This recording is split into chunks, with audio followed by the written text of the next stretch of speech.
గురుగారు, ఈ వారం కుంభరాశి వారికి ఎలా ఉంది? కుంభరాశి వారికి 2 గ్రహాలు యోగిస్తున్నాయి. పంచమంలో గురువు, ద్వితీయంలో శుక్రుడు. 2 శుభగ్రహాలే. ఆర్థికపరమైన శుభయోగాలున్నాయి. మీ ప్రయత్నాలు విజయవంతమవుతాయి. సకాలంలో ధనం లభిస్తుంది. మీ కృషి ఆర్థికంగా ఫలిస్తుంది. ఆలోచనలు సత్ఫలితాన్నిస్తాయి. మనోబలంతో నిర్ణయాలు తీసుకొని వాటిని అమలు చేయండి. ఉద్యోగంలో ఎదురయ్యే సమస్యల నుండి బయటపడే అవకాశం ఉన్నది. ఆత్మవిశ్వాసంతో పనిచేయండి. నమ్మకం విజయాన్ని ప్రసాదిస్తుంది. శాంతంగా ముందుకు సాగండి. లోతుగా ఆలోచించకండి.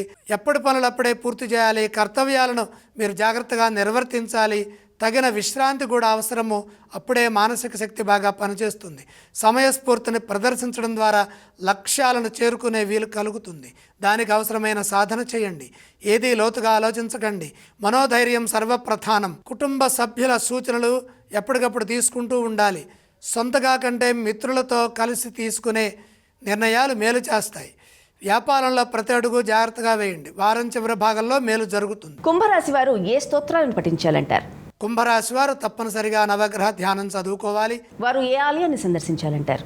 నవగ్రహ ధ్యాన శ్లోకాలతో పాటు నవగ్రహాలని ప్రత్యక్షంగా దర్శించాలి. వారు ఎటువంటి దానాలు చేయాలి?